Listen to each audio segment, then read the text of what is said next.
Good morning, students. Good morning, 7th standard. It's history period. Take out your book.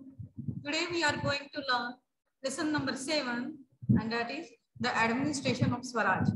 Okay. Today we are going to see about Ashtapradhan Mandal, then the policy regarding agriculture, trade and business, and intelligence department. Okay. Let us see. Page number 29. Okay, page number 29. The administration of Swaraj. Shivaji Maharaj founded Swaraj. Right. Shivaji Maharaj कौन है? स्वराज्य के संस्थापक हैं. ठीक है, उन्होंने स्वराज्य की स्थापना की. Founded means establish. Okay. He had himself crowned. उन्होंने राज्याभिषेक भी करवाया. ही coronated himself. After the coronation, Maharaj accomplished दक्षिण दिग्विजय. यानी उन्होंने कंप्लीट की. कौन से? दक्षिण दिग्विजय किया था. Then the conquest of the south. Okay. The Swaraj expanded, comprising means including or consist of large areas of Nashik, Pune, Satara, Sangli, Kolhapur, Sindhudurg, Ratnagiri, Raigad, and Thane district of Maharashtra.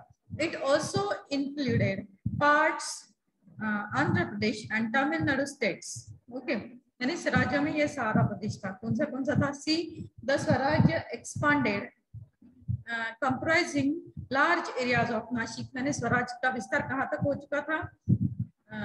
स्वराज्य में कौन से प्रभाव भाग थे? C, large areas of Nashik, Pune, Satara, Sangli, Kolhapur, Sindhudurg, Ratnagiri, Raigad and Thane district of Maharashtra. Okay. It also includes parts Andhra Pradesh and Tamil Nadu states. यानी कुछ भाग Tamil Nadu as well as Andhra Pradesh का भी था. ठीक है.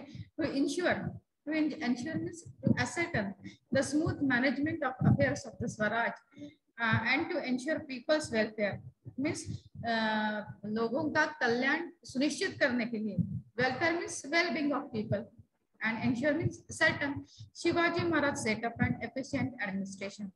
उन्होंने क्या किया? अष्टप्रधान मंडल का निर्माण किया. We shall get some information about it in this chapter. Okay. Ashtapradhan Mandal means Council of Ministers. Council of 8 ministers. Ashtapradhan. At the time of his coronation, Shivaji Maharaj appointed a council of 8 ministers. Okay.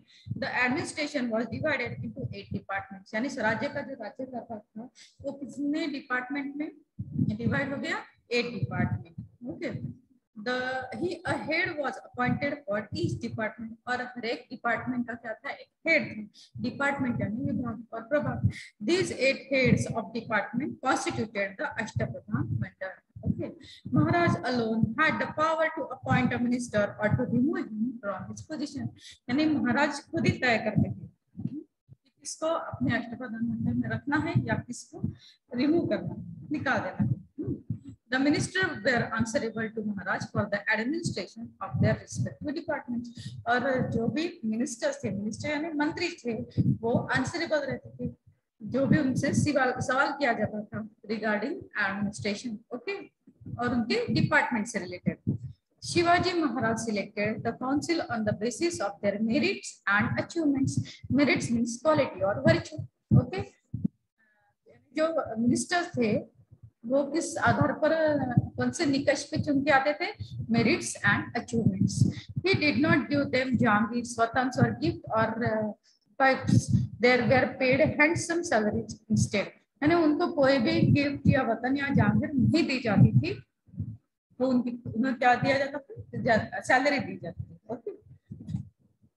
The policy regarding agriculture. Policy means plan और strategy. The policy regarding agriculture. Agriculture means farming was the main occupation yani vyavasay in village. Maharaj knew the importance of agriculture. That was why he paid attention to the welfare of farmer. Welfare means well-being. Okay. He entrusted the responsibility of organizing the land revenue system to his capable and experienced office bearer Annaji Datta. See what they said. He entrusted the responsibility, और ये responsibility उन्होंने किसे दी थी? Responsibility of organizing the land revenue system. The land revenue system organize करने की responsibility उन्होंने किसे दी थी? To his capable and experienced office bearer Annaji Datta. Okay. He warned the officers that they should not collect more revenue than the amount that was fixed. यानी कुछ amount fix की जाती थी, वही यानी कर के रूप में उनको प्राप्त लेना पड़ता था. He encouraged peasants to bring uncultivated land under cultivation. उन्होंने मोटिवेट किया इसे peasants को, कामगार लोगों को, to bring uncultivated land, जो लैंड कल्टीवेशन नहीं है वो लैंड अंडर कल्टीवेशन लाने के लिए उन्होंने उनको प्रोत्साहित किया. If the crop was lost due to excessive rain और ड्रॉट, और if an enemy army had devastated the area of the village, remissions were granted in land revenue and other taxes. See here what they said. If the crop was lost, अगर नुकसान हो गया, अगर peak का नुकसान हो गया, समझो ड्यू टू एक्सेसिव ड्रॉट और रेन, यानी बारिश ज्यादा हुई, बाढ़ आया, या फिर एनिमी की वजह से अगर नुकसान हो गया, यानी शत्रु राष्ट्र के लोग आए और उन्होंने नुकसान किया, डिवास्टेटेड नुकसान करना, क्षति पहुंचाना. Okay, the area of the village, remissions were granted in land revenue and other taxes. तो फिर क्या मिलता था उनको? रेमिशन मिलता था, यानी छूट मिलती थी. महाराज had instructed his officer to provide peasants with bullocks, plows and good seeds for sowing. यानी महाराज ने ये भी प्रोविजन उनके लिए करके रखी थी, peasants के लिए या फार्मर के लिए, कि उन्होंने अपने ऑफिसर्स को ऑर्डर दे के रखी थी कि वो उनको क्या प्रोवाइड करें? बुलक्स यानी बैल जोड़ी, प्लाव, हल एंड गुड सीड्स, और अच्छे seeds for sowing. Village economy of that period. Agriculture was the backbone of rural economy. In villages, many occupations यानी व्यवसाय, developed to supplement means in addition. Agriculture यानी agriculture के साथ साथ बहुत सारे बाकी व्यवसाय भी डेवलप किए गए थे. Artisans means कारागिर in the village produce goods and fulfill the needs of the local people. जो आर्टिसंस थे, जो मजदूर थे, लेबर थे, वो क्या करते थे? गुड्स प्रोड्यूस करते थे, वस्तुओं का निर्माण करते थे, and fulfil the needs of local people की जो जरूरतें हैं वो पूरी करते थे. Fulfil means complete. In this sense a village was a self sufficient unit. यानी वहां पे फार्मर्स थे, उसके साथ साथ आर्टिसन भी थे, यानी स्किल्ड वर्कर्स भी थे, जो यानी पेड़ों की लोगों की, खेड़े गांव में रहने वाले लोगों की जरूरतें पूरे करते थे. ठीक है. और विलेज कैसे थे? सेल्फ सफिशिएंट, आत्मनिर्भर थे. Farmers give a definite share from their produce to artisans. Farmer जो थे वो आर्टिसंस को क्या देते थे? कुछ प्रोड्यूस यानी कुछ हिस्सा देते थे. ठीक है. प्रोडक्शन का शेयर देते थे, कुछ भाग देते थे. This share was called baluta. और इसी ये जो शेयर देते थे उसे क्या कहा गया है? बलूका कहा गया है. ओके. ट्रेड एंड बिजनेस, व्यापार एंड वाणिज्य. महाराज knew that a kingdom does not prosper without an increase in trade. महाराज जानते थे अगर अपना जो किंगडम है, अपना जो राज्य है, अगर उसको प्रॉस्पेरिटी में लाना है, प्रॉस्पर बनाना है, रिच बनाना है, सक्सेसफुल बनाना है, तो उसके लिए क्या चाहिए? किसको बढ़ावा देना चाहिए? ट्रेड को. Okay. Merchants bring noble goods as also certain necessities into kingdom. Merchant जो थे, मर्चेंट यानी व्यापारी, merchants bring noble goods as also certain necessities into a kingdom. Goods became available in plenty. यानी वो एक जगह से दूसरी जगह व्यापार करने के जाते थे और नई नई चीजें लाते थे, है ना. Trade prospers adding to wealth. Means trade success adding to wealth. यानी संपत्ति में वो भर पड़ती थी. The view that Maharaj took of merchant is seen in the Ajapatra, where merchants are described as follows. Merchants are the ornaments of the kingdom and the glory of the kingdom. क्या कहा गया है उसमें? Merchants are the ornaments of kingdom. Kingdom के ornaments की उपमा दी गई है इसे merchant को. And the glory of the kingdom. Glory यानी वैभव. It was the policy of Maharaj to protect industries. महाराज की पॉलिसी थी कौन सी? इंडस्ट्री को प्रोटेक्शन देना. An excellent example of this, the salt industry. He protected the salt industry. इनको उन्होंने कोकण में जो salt industry थी उसको क्या दिया? प्रोटेक्शन दिया. At that time, protection यानी संरक्षण. At that time, traders imported salt from the Portuguese territory and sold in Swaraj.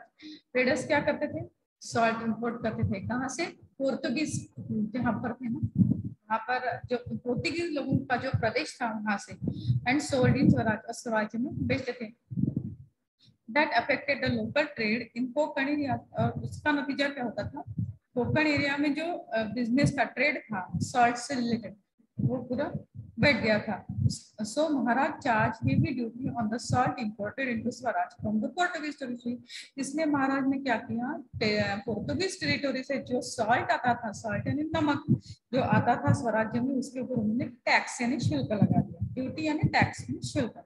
The intention was that the salt imported from the Portuguese territory would then cost more, and as a result, its import would decrease. ये उनका ये इसके पीछे purpose यानी हेतु, intention means purpose और motive, वो ये था कि जो सॉल्ट इंपोर्ट करते थे कहाँ से, पोर्तुगीज टेरिटरी से लाते थे, वुड देन कॉस्ट मोर, उसकी कॉस्ट और ज्यादा बढ़ जाए, और उसका नतीजा ये हो जाए कि उसका इट्स इंपोर्ट वुड डिक्रीज, यानी उसका इंपोर्ट जो हम करते थे, हम मतलब वो जो ट्रेडर्स करते थे वो कम हो जाए, and the sale of the local salt would increase. और वहां पे कोंकण में जो नमक बनता है उसका सेल जो है वो बढ़ जाए, क्योंकि ये जो सॉल्ट लाया जाता था पोर्तुगीज टेरिटरी से, उसकी वजह, उसका परिणाम हुआ था जो लोकल सॉल्ट यानी कोंकण में जो सॉल्ट बिकता था उसके ऊपर हुआ। Now, the military organization. There were two main divisions of the army of Shivaji Maharaj. Shivaji Maharaj के आर्मी के two main divisions थे, डिपार्टमेंट है। One infantry, infantry means पैदल, and cavalry, cavalry means Ghod Dod. In the infantry, there were officers such as the Havaldar, Jumeldar, etc. The chief of the infantry was called Sarnobat. Underline this: the chief of the infantry was called Sarnobat.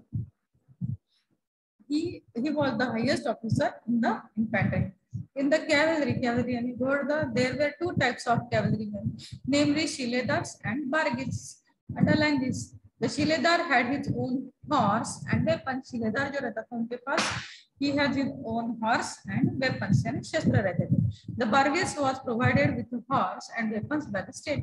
जो बारगिल रहता था उसे horse भी provide किया जाता था और weapons भी. In the cavalry, Bargils were more in numbers. The ranks of the cavalry officers were similar to those of the infantry officers. Rank जो थे वो भी same ही थे infantry और cavalry के. The highest officer in the cavalry was Sarnobat. Underline this also. The highest officer in the cavalry was Sarnobat. Okay. Netaji Palkar, Prataparav Gujjar, Hambirrao Mohite were some of the famous Sarnobats of the cavalry. Underline this. Netaji Palkar, Prataparav Gujjar, Hambirrao Mohite were some of the famous Sarnobats of the cavalry. Now, intelligence department. It was necessary to protect the Swaraj from its enemies. शत्रुओं से स्वराज का संरक्षण करना ये एक महत्वपूर्ण बात थी, ठीक है। For this it was necessary to get precise and timely information. और उसके लिए किस बात की जरूरत थी? Precise, precise mean exact, accurate information and timely information, वो भी वक्त पे चाहिए थी about the movements of the enemy, यानी शत्रुओं की एग्जैक्ट इंफॉर्मेशन चाहिए थी। It was the job of the intelligence department, और ये जॉब किसका है? इंटेलिजेंस डिपार्टमेंट का, to obtain information about the movements of the enemies and submit it to Maharaj. यानी इंटेलिजेंस डिपार्टमेंट का कौन सा जॉब था कि ऐसी इंफॉर्मेशन निकाल के लाना और इसे सबमिट करना, वो महाराज को सबमिट करना। The intelligence service of Maharaj was very efficient. उनकी जो इंटेलिजेंस ब्यूरो था वो कैसा था? बहुत ही स्किल्ड था, efficient skilled. Bahirji Naik was the head of the intelligence department. He was extremely skilled in his job. Underline this: Bahirji Naik. Okay. Bahirji Naik was the head of the intelligence department. He collected accurate and detailed information about the Surat before the raid on Surat. सूरत पर छापा डालने से पहले बहिर्जी नाइक ने वहाँ की पूरी information collect करके लाई, एक्यूरेट एंड डिटेल इंफॉर्मेशन उन्होंने कलेक्ट करके लाई। Now let us see, let's go on once again page number 29. Let's see page number 29 once again. Let us see the Ashtapradhan Mandal of Shivaji Maharaj. See the chart, see the given chart. Name of the minister: number 1 Muro Trambak PA, designation, designation यानी हुद्दा, कौन से पद पे वो काम कर रहे हैं। ओके, डेसिग्नेशन प्रधान, एंड वर्क, उनका काम क्या था, running the administration and making arrangements for the conquered territories. क्या काम करते थे वो, राज्य कारभार चलाना और उसके साथ साथ अरेंजमेंट करना, जो भी प्रदेश जीता हुआ है उसकी व्यवस्था देखना। देन नंबर 2, रामचंद्र नीलकंठ मुजुमदार, वो अमात्य थे। ओके, अमात्य थे, उनका क्या काम था, keeping the accounts of the states, means he was accountant. Okay, now Annaji Datta Sachiv, preparing royal edicts यानी ऑफिशियल ऑर्डर और प्रोक्लेमेशन इशू करना, ऑफिशियल ऑर्डर और प्रोक्लेमेशन इशू करना, ठीक है। देन दत्ताजी त्र्यंबक वाकनीस, मंत्री, करस्पॉन्डेंस, करस्पॉन्डेंस यानी क्या, पत्र व्यवहार। हंबीरराव मोहिते सेनापति थे, कौन थे, सेनापति। Organisation of the army and protection of the kingdom, army का ऑर्गेनाइजेशन का देखना and kingdom kingdom protection, protection यानी संरक्षण करना राज्य का। देन रामचंद्र त्र्यंबक द सुमन, सुमन मीन्स फॉरेन रिलेशंस यानी फॉरेन जो थे उनके साथ जो भी योजनाएं बनती थी या फिर उनके साथ रिलेशन कैसे किस तरह से मेंटेन करना है, वो काम रामचंद्र त्र्यंबक दबीर करते थे, ठीक है। निराजी राव जी न्यायाधीश, डिस्पेंसिंग जस्टिस, न्यायदान का काम करना। And Moreshwar Pandit Rao looking after religious matters, means work as a priest. Okay, this is about we learn about the Ashtabadhan Mandal of Shivaji Maharaj. Now here we stop. Okay, period is over, and in the next period we will see the remaining portion of this lesson. That means ports, seaports, navy, and concern for the welfare of the subject. Okay, tomorrow we will learn about this, and your homework is that read lesson carefully, underline hard words, and find out the meaning from dictionary and note down in your copy. Okay, bye bye.